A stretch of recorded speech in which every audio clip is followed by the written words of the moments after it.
அஸ்ஸலாமு அலைக்கும் வரஹ்மத்துல்லாஹி வபரகாத்துஹு. அன்பிற்குரிய சகோதர சகோதரிகளே, வாரந்தோறும் புக் ரிவ்யூ என்கின்ற அந்த ஒரு தலைப்பை எடுத்து நம் ஜமாத்தினுடைய டிஎன்டிஜே பப்ளிகேஷன் சார்பாக 100க்கும் அதிகமான தலைப்பில் புத்தகங்கள் மூலமாக மக்கள் மத்தியிலே இந்த சத்திய கருத்துக்களை நாம் பிரச்சாரமாக செய்து வருகின்றோம்.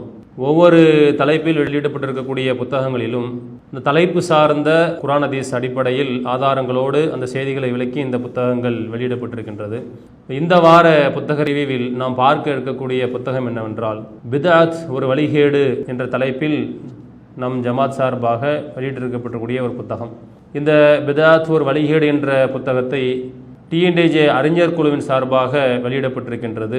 56 பக்கங்கள் இந்த புத்தகம் உள்ளது. இதில் பித்அத்னா என்ன என்பதை குறித்து மிக தெளிவாக நம் ஜமாத்தை சேர்ந்த அறிஞர் குழுவை சேர்ந்த அறிஞர்கள் விளக்கி இருக்கின்றார்கள். அதில் முதல்ல இந்த பித்அத் என்ற வார்த்தைக்கான அர்த்தம் என்ன என்பதை தெளிவாக விளக்கி இருக்கின்றார்கள். பித்அத் என்ற வார்த்தையினுடைய அர்த்தம் என்னன்னு சொன்னால் புதுமை என்ற அர்த்தம். அது மாதிரி நவீனம், ஒரு இல்லாத ஒரு விஷயத்தை புதிதாக கண்டுபிடிக்கும் போது அந்த பொருள்தான் கண்டுபிடிக்கப்படக்கூடிய, புதுசாக உருவாக்கப்படக்கூடிய அந்த பொருள்தான் பித்அத் என்ற அந்த அர்த்தத்தில் வருது.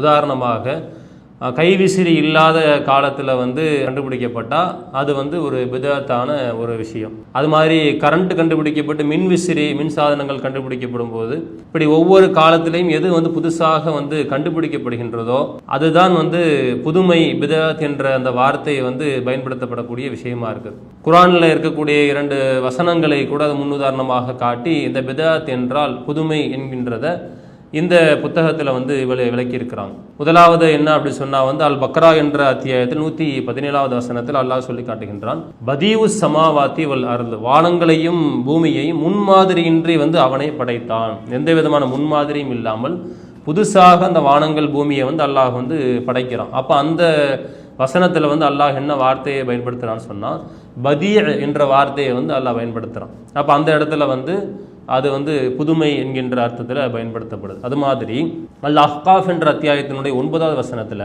நபியை பார்த்து அல்லாஹ் சொல்லுகின்றான், குல் மா குன்து பித்அன் மினர் ரசூல், நபியே நீங்கள் சொல்லுங்கள், நான் தூதர்களில் புதியவனாக இல்லை என்று அல்லாஹ் சொல்கிறான். அப்போ இந்த இடத்துல என்ன பயன்படுத்தப்படுது? பித்ஆ என்ற வார்த்தை பயன்படுத்தப்படுது. இப்போ பதீ என்றாலும் பித்ஆ என்றாலும் அந்த பித்அத்தினுடைய சொற்கள். அப்போ இது எல்லாமே புதுமை என்பதை குறிப்பதற்காக வேண்டி குர்ஆனில் பயன்படுத்தப்படக்கூடிய ஒரு வாசகம் என்பதை இந்த நூலை எழுதியிருக்கக்கூடிய அறிஞர்கள் சுட்டி காட்டுறாங்க. இது எல்லாம் உலகம் சார்ந்த விஷயங்கள். உலகத்தில் புதுசாக ஒன்று கண்டுபிடிக்கப்படும் போது அது இந்த பித்அத் புதுமை என்று பயன்படுத்தப்படுது. மார்க் அடிப்படையில் எது பித்அத் என்பதை மட்டும்தான் இந்த நூல் விளக்குது.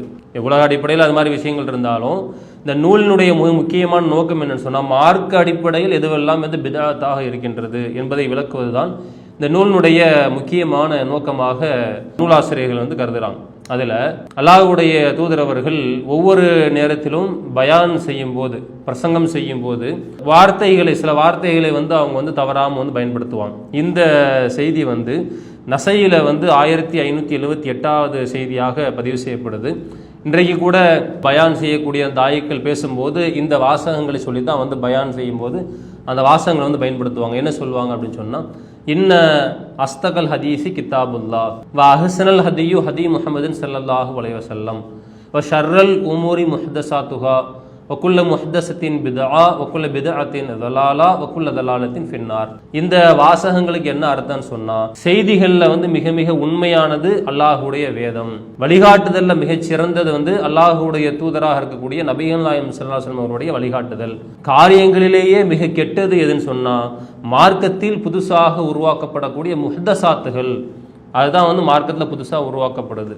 வக்குல்ல முஹ்தஸத்தின் பித்ஆ, மார்க்கத்தில் ஒவ்வொன்றும் எதெல்லாம் புதுசாக உருவாக்கப்படுதோ அது எல்லாமே பித்அத்து தான். வக்குல்ல பித்அத்தின் தலாலா, ஒவ்வொரு பித்அத்தும் மார்க்கத்தில் எதெல்லாம் புதுசாக உருவாக்கப்படுதோ அந்த ஒவ்வொரு பித்அத்துமே வழிகேடு தான். ஒவ்வொரு வழிகேடும் உங்களை நரகத்திற்குத்தான் இட்டு செல்லும் என்பதை அல்லாஹ்வுடைய தூதர்கள் எப்படி ஒவ்வொரு தருணத்திலும் நினைவூட்டினார்களோ அந்த ஹதீஸை எடுத்து மேற்கோள் காட்டி மார்க்கத்தின் பெயரால் அல்லாஹ்வுடைய தூதர் அவர்கள் காட்டித்தராத புதுசாக எதுவெல்லாம் உருவாக்கப்படுதோ அதெல்லாம் மிக மோசமான காரியம். அது எல்லாமே பித்அத்து தான். அந்த பித்அத் எல்லாமே உங்களை நரகத்தில் கொண்டு போய் தான் சேர்க்கும் என்ற ஹதீஸை மேற்கோள் காட்டி பிதஅத்தை விளக்கியிருக்கிறான். அது மாதிரி திருமறை குர்ஆனிலும் அல்லாஹ் ரப்பல் ஆலமீன் பிதஅத்தை குறித்து எச்சரிக்கை செய்திருக்கான்றது அல் குர்ஆனுடைய 57வது அத்தியாயத்தினுடைய 27வது வசனத்தை மேற்கோள் காட்டியிருக்கிறான். இந்த வசனத்துல அல்லாஹ் என்ன சொல்றான்னு சொன்னா, பின்னர் அவர்கள் அடிச்சுவடுகள்ல பல தூதர்களை நாம தொடர்ச்சியாக நாம் அனுப்பினோம். அந்த அடிப்படையில் மரியமினுடைய மகன் ஈசாவையும் நாம் பின்தொடர செய்தோம். அப்படி பின்தொடர செய்து அவருக்கு நாம் இஞ்சியல் என்ற வேதத்தை நாம் கொடுத்தோம். அவரை பின்பற்றியவருடைய உள்ளங்களில் கருணையும் இரக்கத்தையும் ஏற்படுத்தினோம். அவர்களாகவே துறவரத்தை புதுசாக உருவாக்கி கொண்டார்கள். துறவரத்தை நாம ஏற்படுத்தவே இல்லை. ஈசாவை நாம தான் தூதராக அனுப்பினோம். தூதராக அனுப்பி அவருக்கு நம்ம இஞ்சியல் என்ற வேதத்தை கொடுத்தோம். எல்லாமே நான் செஞ்சதுதான். ஆனால் துறவரம் என்பது நான் அவர்களுக்கு சொன்னது கிடையாது. துறவரம் என்பது நான் அந்த மக்களுக்கு காட்டிய வழி கிடையாது. அவர்களாகவே புதுசாக துறவரத்தை ஏற்படுத்தி கொண்டார்கள் என்று அந்த வசனத்துல அல்லாஹ் துறவரத்தை பிதஅத் என்ற ஒரு காரியமாக சொல்கின்றான். அப்படி இந்த வசனத்தையும் மேற்கோள் காட்டி மார்க்கத்தில் இல்லாததை நானோ என்னுடைய தூதரோ சொல்லாத ஒரு விஷயத்தை புதுசாக உருவாக்கினால் அது பிதஅத் என்று சொல்லிவிட்டு அவர்களுக்கான கூலியை நான் மறுமையை வழங்குவேன் என்று அந்த வசனத்தை சொல்லியிருக்கிறான். அப்படி இந்த வசனத்தையும் மேற்கோள் காட்டி கிறிஸ்தவர்கள் எப்படி புதுசாக மார்க்கத்தில் உருவாக்கி கொண்டார்களோ அது மாதிரி இன்றைக்கு இஸ்லாமிய மார்க்கத்தில் ஏராளமான பிதஅத்கள் உருவாக்கப்பட்டிருக்கு. மௌலீது என்ற பேர்ல, மீலாது என்ற பேர்ல, பராத் இரவு என்ற பேர்ல, புர்தா என்ற பேர்ல, கூட்டுதுவா என்ற பேர்ல, இப்படி ஏராளமான அனாச்சாரங்கள், ஏராளமான பிதஅத்துகள் இன்றைக்கு நாம் வாழக்கூடிய இந்த முஸ்லிம் சமூகத்திலும் அல்லாஹ்வுடைய தூதரவருடைய உம்மத்தாக இருக்கக்கூடிய நம்முடைய சமூகத்திலும் ஏராளமான பிதஅத்துகள் உருவாக்கப்பட்டிருக்கிறது. இதெல்லாம் பிதஅத் என்று சொல்லிவிட்டு இது எந்த அளவுக்கு வழிகேடான ஒரு விஷயம் என்பதையும் நூலை எழுதிய ஆசிரியர்கள் தெளிவாக நமக்கு விளக்குறாங்க. அதுல முதல் விஷயமாக என்ன கொண்டு வராங்கன்னா, இந்த மார்க்கத்தை பொறுத்த வரைக்கும், இஸ்லாமிய மார்க்கத்தை பொறுத்த வரைக்கும் அது முழுக்க 100% அல்லாஹ்வுக்கு சொந்தமான ஒரு மார்க்கம் என்பதை அல்லாஹ் குர்ஆன்ல சொல்றானா இல்லையா? ஒரு வசனத்தில் அல்லாஹ் சொல்லி காமிக்கின்றான், அலா அறிந்து கொள்ளுங்கள், லில்லாஹி தீனுல் ஹாலிஸ், இந்த மார்க்கம் என்பது அல்லாஹ்வுக்கு சொந்தமான ஒரு மார்க்கம் என்பதை அந்த 39வது அத்தியாயத்தினுடைய 3வது வசனத்தை மேற்கோள் காட்டி இந்த மார்க்கம் யாருக்கு சொந்தம்? அல்லாஹ்வுக்கு சொந்தம். அல்லாஹ்வுக்கு சொந்தம்னா அதற்கான பொருள் என்ன? மார்க்கத்தின் பெயரால் எந்த ஒரு விஷயத்தையும் சட்டமாகவோ வணக்க வழிபாடாகவோ ஆக்குவதற்கு யார் சொந்தக்காரன்? அல்லாஹ் மட்டும்தான் சொந்தக்காரன். ஒன்றை சட்டமாக ஆக்கக்கூடிய அதிகாரம் யாருக்கு இருக்குது? அல்லாஹ்வுக்கு மட்டும்தான் இருக்குது. அதனுடைய முழு உரிமை படைத்தவன் யாருன்னு சொன்னா அல்லாஹ் மட்டும்தான் என்பதை இந்த வசனம் சொல்லுதா இல்லையா? அது சொல்லிட்டு இன்றைக்கு உலக அடிப்படையில் சாமானிய மக்கள் வழங்கணுமா இல்லையா? இந்த உலக அடிப்படையில் அதை எப்படி எடுத்து முன்வைக்கிறாங்கன்னு சொன்னா, இப்ப நமக்கு சொந்தமான ஒரு வீட்டை நம்ம கட்டுறோம். நாமவே சொந்தமா சம்பாதிச்சு ஒரு வீட்டை கட்டும் போது அந்த வீட்டுல எது எது எங்கெங்க வரணும்ன்ற முடிவு செய்யக்கூடிய அதிகாரம் யாருக்கு இருக்குது? அந்த வீட்டை சேர்ந்தவர்கள் தானே இருக்கும். வெளியிலிருந்து யாராவது இதை இங்க மாத்தி வைங்க, அதை அங்க மாத்தி வைங்க என்று சொன்னால் அந்த வீட்டினுடைய உரிமையாளன் அதை ஒத்துக்கோட எப்படி கோபம் வரும்? ஏன்னா எனக்கு சொந்தமான வீட்டில் நான் தான் முடிவெடுக்கக்கூடிய அதிகாரம். அது மாதிரி நமக்கு சொந்தமான ஒரு மனைவி இருக்கிறாங்க, நாம தான் அவங்களுக்கு என்ன செய்யணும் என்ன செய்யக்கூடாதுன்னு சொல்லணும். அதை விட்டுட்டு வேற யாரோ பக்கத்து வீட்டுக்கான வேற யாரோ நமக்கு நம்முடைய மனைவியிட்ட அதிகாரம் செலுத்த முடியுமா? இதை எப்படி செய்யுங்க அதை அப்படி செய்யுங்கன்னு சொல்ல முடியுமா? அப்படி சொன்னால் நாம சும்மா விடுவோமா? ஒரு மனிதனுக்கு கோபம் வருமா வராதா? ஒரு சாதாரண அல்லாஹ்வால் படைக்கப்பட்ட ஒரு மனிதனுக்கே இவ்வளவு கோபம் இருக்கும்போது, இவ்வளவு ஒரு ரோஷக்காரனா இருக்கும்போது, நம்மை விட படைத்த ரப்புல் ஆலமீன் எவ்வளவு பெரிய ஒரு ரோஷக்காரனா இருக்கிறான். அப்ப அவனுக்கு சொந்தமான ஒரு மார்க்கம் என்று அல்லாஹ் சொல்லியிருக்கிறான். அப்படி அவனுக்கு சொந்தமான ஒரு மார்க்கத்துல ஒன்றை சட்டமாகக்கூடிய அதிகாரம் யாருக்கு இருக்குது? அல்லாஹுக்கு மட்டும்தான் இருக்குது. மார்க்கத்தை சொல்ல வந்த தூதர்களாக இருந்தாலும் கூட அல்லாஹ் எதை சொல்ல சொன்னானோ அதை மட்டும்தான் அவர்கள் சொல்ல வேண்டுமே தவிர நபிமார்களுக்கு கூட அந்த அதிகாரத்தை அல்லாஹ் கொடுக்கவில்லை என்று இருக்கின்ற போது, இன்றைக்கு மார்க்கத்தின் பெயரால் எத்தனையோ புதுமைகளை உருவாக்கி வைத்துக்கொண்டு, எத்தனையோ பிதஅத்தான காரியங்களை உருவாக்கி வைத்துக்கொண்டு அதையெல்லாம் இன்றைக்கு மார்க்கமாக நாம் எடுத்துக்கொள்ள முடியுமா? அதை நம்ம பின்பற்ற முடியுமா? ஒரு மனிதன் இந்த உலகத்தில் வாழக்கூடிய சூழ்நிலையில மறுமையில் வெற்றியடைய வேண்டும் என்றால் நாம இஸ்லாமிய மார்க்கத்தை பின்பற்றணும். இஸ்லாமிய மார்க்கம் என்றால் என்ன? அல்லாஹ் தன்னுடைய தூதருக்கு எதை வஹியாக இறக்கி அறிவித்தானோ, எதை வகை செய்தியாக அல்லாஹ் அறிவித்திருந்தானோ அது மட்டும்தான் இஸ்லாமிய மார்க்கம்.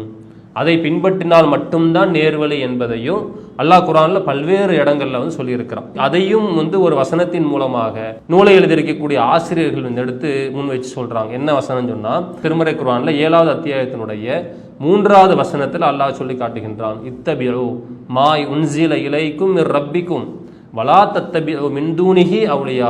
இறைவனிடமிருந்து உங்களுக்கு எது அருளப்பட்டதோ அதையே நீங்கள் பின்பற்றுங்கள், அவனை அன்றி பொறுப்பாளர்கள் நீங்கள் பின்பற்றாதீர்கள். கலீலம்மா ததக்குரூன், நீங்கள் குறைவாகவே படிப்பினை பெறுகிறீர்கள் என்ற இந்த வசனத்தை மேற்கோள் காட்டி, அப்ப சட்டம் இயற்றக்கூடிய அதிகாரம் யாருக்கு? அல்லாஹ்வுக்கு மட்டும்தான். அல்லாஹ் எதை வகைச்செய்தியாக அறிவித்தானோ அதைத்தான் நீங்கள் பின்பற்ற வேண்டும். அதை தவிர வேறு எதையும் நீங்க பின்பற்றாதீங்க. அல்லாஹ்வை தவிர வேறு எந்த பொறுப்பாளர்களையும் நீங்கள் ஏற்படுத்திக் கொள்ளாதீர்கள், பின்பற்றாதீர்கள் என்று மிக கடுமையான முறையில் அல்லாஹ் எச்சரிக்கையாக சொல்லி காட்டுகின்றான். எந்த நபிமார்களுக்கும் அல்லாஹ் அந்த அதிகாரத்தை கொடுக்கவே இல்லை. முதலாக இருக்கக்கூடிய ஆதம் அலைஹிஸ்ஸலாம் அவர்கள் எடுத்துக்கிட்டோன்னு சொன்னால் அல்லாஹ் அந்த அதிகாரத்தை கொடுத்தானா? அந்த அதிகாரத்தை கொடுக்கவே இல்லை. அதையும் அல்லாஹ் குர்ஆனில் வந்து சொல்லி காமிக்கிறான். அல்லாஹ் குர்ஆனில் சொல்லி காட்டும்போது 2வது அத்தியாயத்தினுடைய 38வது வசனத்தில் வந்து அல்லாஹ் சொல்லி காட்டுகின்றான், குல் நஹ்பித்து மிம்மா ஜமீஆ, நீங்கள் அனைவரும் இங்கிருந்து இறங்கி விடுங்கள். அதுக்கடுத்து அல்லாஹ் சொல்லி காட்டுகின்றான், ஃபைம்மா யஅதியன்னக்கும் மின்னி ஹுதன், உங்களுக்கு நேர்வழி என்பது என்னிடமிருந்து உங்களுக்கு வரும். நேர்வழி எங்கிருந்து வரும்? ஏன்ட்ட இருந்து தான் நேர்வழி வரும்.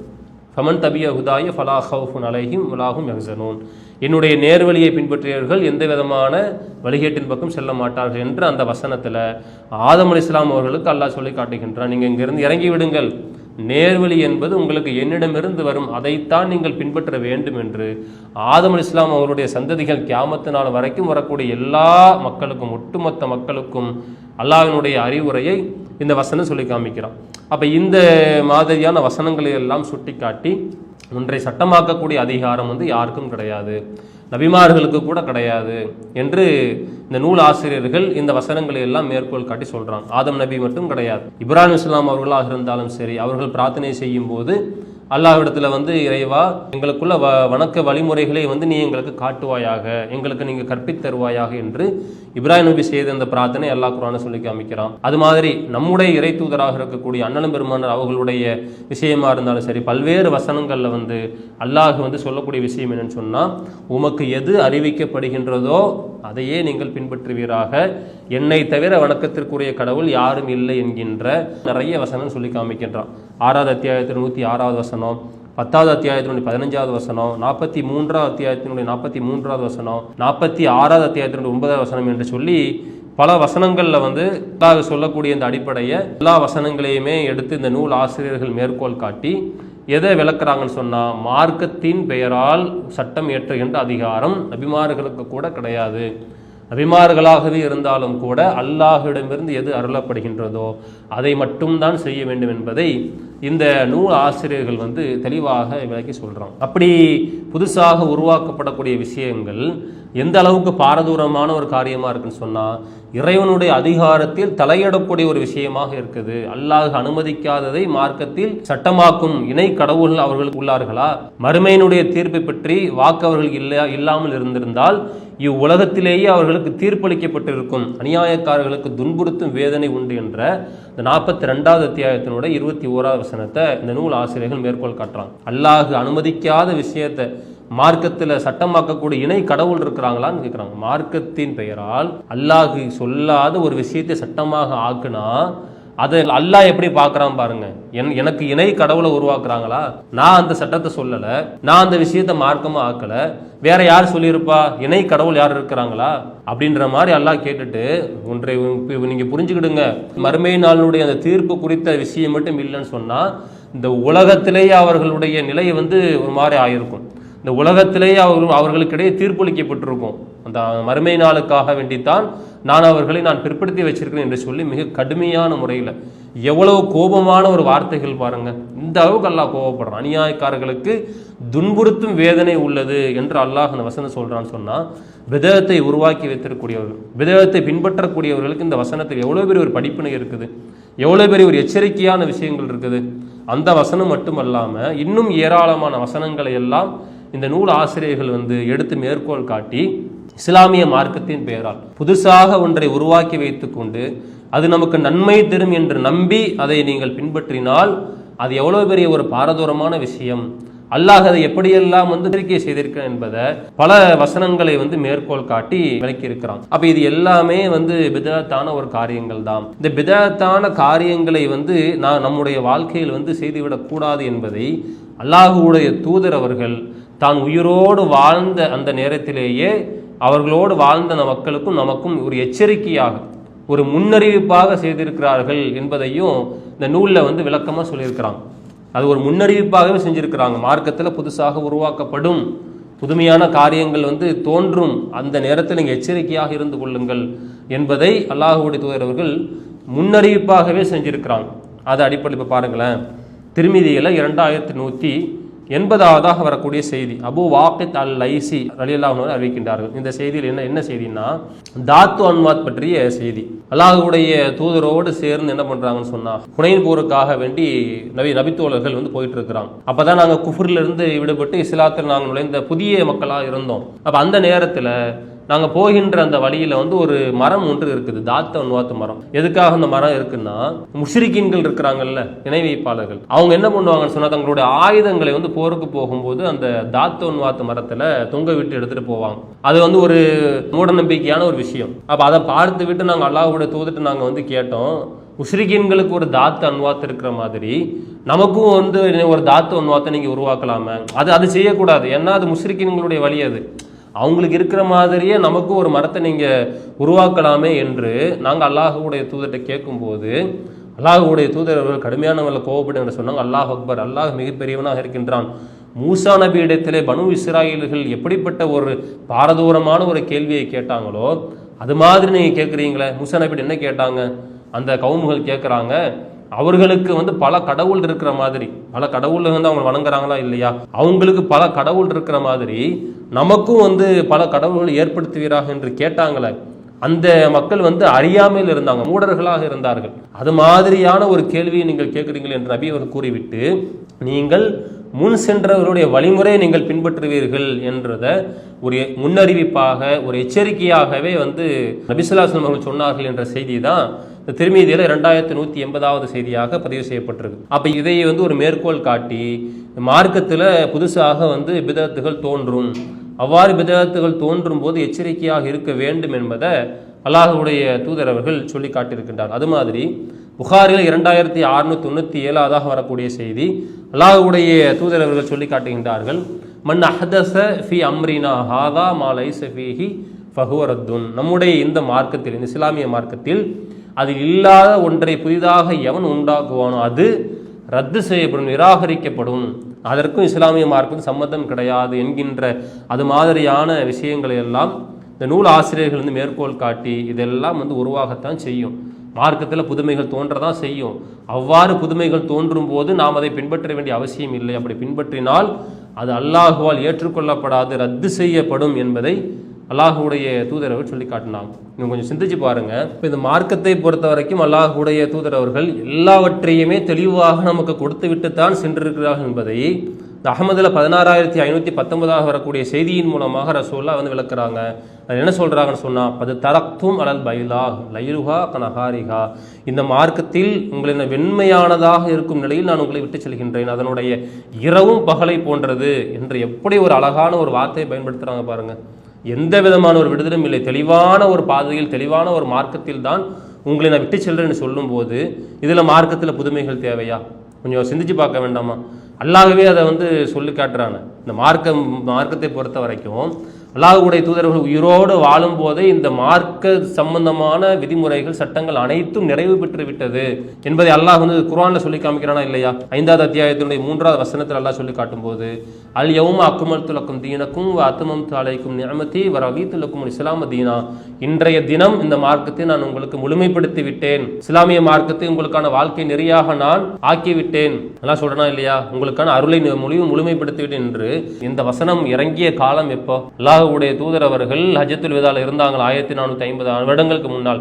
அப்பவே இறங்கிய வசனம், அப்பவே அல்லாஹ் மார்க்கத்தை முழுமைப்படுத்தி விட்டேன் என்று மார்க்கத்துக்கு சொந்தக்காரனாக இருக்கக்கூடிய அல்லாஹ் சொல்லி காட்டும் போது அதுக்கு பின்னால் உருவாக்கப்பட்ட இதெல்லாம் எப்படி மார்க்கம் ஆகும்? அது எப்படி ஒரு விஷயம் ஆகும்? அவங்க சிந்திச்சு பார்க்க வேண்டாமா? எத்தனை பிதாத்தான காரியங்களை இன்றைக்கெல்லாம் உருவாக்கி வைத்திருக்கிறார்கள். இதையெல்லாம் இன்றைக்கு நாம பல வருடங்களாக நம்ம பிரச்சாரமாக செய்து வந்தாலும் கூட அதற்கு தெளிவாக பதில் சொல்ல முடியாதவர்கள், அதற்கு ஆதாரத்தை வைத்து பதில் சொல்ல முடியாதவர்கள் புதுசாக என்ன சொல்லுவாங்கன்னா, மார்க்கத்தை பொறுத்த வரைக்கும் பிதஅத்துல் ஹசனா இருக்குதா இல்லையா, நல்ல பிதஅத் இருக்குதா இல்லையா, என்று அவர்கள் ஒரு விஷயத்தை எடுத்து சொல்லுவாங்க. என்னன்னு சொன்னா, அல்லாஹ்வுடைய தூதர் அவர்கள் சொன்னாங்கல்ல, இஸ்லாத்திய மார்க்கத்தில் நல்ல ஒரு வழிமுறை ஒன்று யார் உருவாக்குறாங்களோ அது அவருக்கும் கூலி உண்டு, அதை பின்பற்றக்கூடியவர்களுக்கும் கூலி உண்டு என்று ஒரு விஷயத்தை சொல்லியிருப்பாங்க. அதை வைத்துக்கொண்டு இன்றைக்கு போலியான முறையிலே பிதஅத் ஹசனா என்று சொல்லுவாங்க. அப்ப அந்த செய்தியை இருட்டடிப்பு செஞ்சிருவாங்க.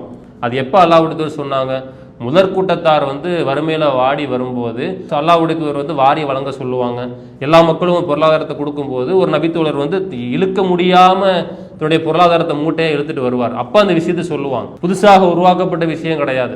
தர்மம் செய்யறாரு. தர்மம் என்பது அந்த நபித்தோழர் புதுசா உருவாக்கியது கிடையாது. அந்த செய்தியெல்லாம் இன்றைக்கு இந்த புத்தகத்துல தெளிவா எடுத்து சொல்லி பிதஅத் ஹசனா என்று இவங்க ஏன் சொல்றாங்க, அதுக்கு என்ன ஆதாரம் என்ன, அது எதை இருட்டடிப்பு செய்யறாங்க, அதுக்கு என்ன அர்த்தம் என்பதை இந்த புத்தகத்துல தெளிவாக மேற்கோள் காட்டி சொல்லியிருக்கிறாங்க. இந்த புத்தகத்தினுடைய அடிப்படை சாராம்சம் என்ன அப்படின்னு சொன்னா, இறைவனுடைய நேசம் தான் நமக்கு பெருசு, முன்னோர்களுடைய நேசம் பெருசு கிடையாது. இறை நேசத்திற்கு நெருக்கமாகத்தான் நம்முடைய வாழ்க்கை இருக்க வேண்டும். முன்னோர்களுடைய நேசத்திற்காக வேண்டி நாம் இன்றைக்கு புதுமையான விஷயங்களை உருவாக்கி வைத்துக் கொண்டால் அது அல்லாஹுவால் நிராகரிக்கப்படும் என்பதோடு மட்டுமல்லாமல் அல்லாஹுடைய தூதரவர்கள் எச்சரிக்கை செய்த அடிப்படையில் அது மிகப்பெரிய ஒரு வழிகேடான விஷயம். அந்த வழிகேடுகள் நம்மை நரகத்தை கொண்டு போய் தான் சேர்க்கும். அது மௌலூதா இருந்தாலும் சரி, மீலாதா இருந்தாலும் சரி, ஃபாத்திஹாக்களா இருந்தாலும் சரி, கத்தம், கந்தூரி, சந்தனக்கூடு, புருதா, சலாத்து நாரியா, இத்தனை பிதஅத்துகள் மார்க்கத்தில் புகுத்தப்பட்டிருக்குதோ அதை செய்யக்கூடிய மக்களுக்கு மார்க்கத்தினுடைய ஆதாரத்தை எல்லாம் முன்வைத்து இன்றைக்கு நாம் சஃபர் மாசத்தில் இருக்கிறோம். இந்த சஃபர் மாசத்தில் இன்றைக்கு எடுத்து பாருங்க, எத்தனை முஸ்லீம் சமூகத்தை சேர்ந்த மக்கள் பிதஅத்தான காரியங்களை செய்கிறாங்க. இந்த சஃபர் மாதம் ஒரு பீடை மாதம் என்று எதையெல்லாமோ உருட்டி வைத்துக்கொண்டு கடல்ல கொண்டு போய் பீடையை கழிக்கிறது. கடல் இல்லாத ஊர்ல ஏதோ ஒரு ஆத்து ஓரமா போயிட்டு அல்லது ஏதோ ஒரு வயல்வெளியில போய் குழி தோண்டி பீடை நாங்கள் கழிக்கிறோம். ஒரு புதனை தேர்ந்தெடுத்து வைத்துக்கொண்டு இது ஒடுக்கத்து புதன் என்று அந்த மாதிரியான விஷயங்களை பின்பற்றுறாங்களே, இதெல்லாம் மார்க்கத்தில் உள்ள விஷயமா? இதுக்கும் இஸ்லாமிய துளியளவு சம்பந்தம் இருக்குதா? இதெல்லாம் அல்லாஹ்வுடைய தூதரால் காட்டித்தரப்படாத அவருடைய காலத்திற்கு பின் இந்த தூய்மையான இந்த மார்க்கத்தில், அல்லாஹ்வுக்கு சொந்தமான இந்த மார்க்கத்தில் புதுசாக புகுத்தப்பட்ட புதுமைகளாக இருக்குது. இதை பின்பற்றினால் நாளை மறுமையில் மிகப்பெரிய ஒரு வழிகேட்டின் அடிப்படையில் நரகத்திற்கு இழுத்து செல்லக்கூடிய ஒரு காரியங்களாக இருக்கின்றது என்பதை தெளிவாக இந்த பிதஅத் ஒரு வழிகேடு என்ற புத்தகத்தில் விளக்கி சொல்லியிருக்கிறாங்க. இதனுடைய பக்கங்கள் 56 பக்கங்கள் கொண்ட இந்த புத்தகத்தினுடைய விலை 20 ரூபாயாக இருக்கின்றது. அதாகையால இந்த புத்தகத்தை அதிகமாக நீங்கள் வாங்கி அது யாரெல்லாம் இந்த பிதஅத்தில் மூழ்கி இருக்கின்றார்களோ அந்த மக்கள் இடத்துல கொண்டு போய் சேர்த்து அவர்களை நம்முடைய பிரச்சாரத்தின் மூலமாக இந்த புத்தகத்தை பயன்படுத்தி அவர்களை வழிகேட்டிலிருந்து மீட்டு கொண்டு வருகின்ற ஒரு முயற்சியை நாம் அனைவரும் செய்ய வேண்டும் என்பதை ஒரு விஷயமாக நாம் சொல்லிக்கொண்டு முடித்துக் கொள்கின்றோம். வாஹிர் தாவன் அல்ஹம்துலில்லாஹி. அஸ்ஸலாமு அலைக்கும் வரஹ்மத்துல்லாஹி வபரகாத்துஹு. அல்லாஹு அக்பர், அல்லாஹு அக்பர்.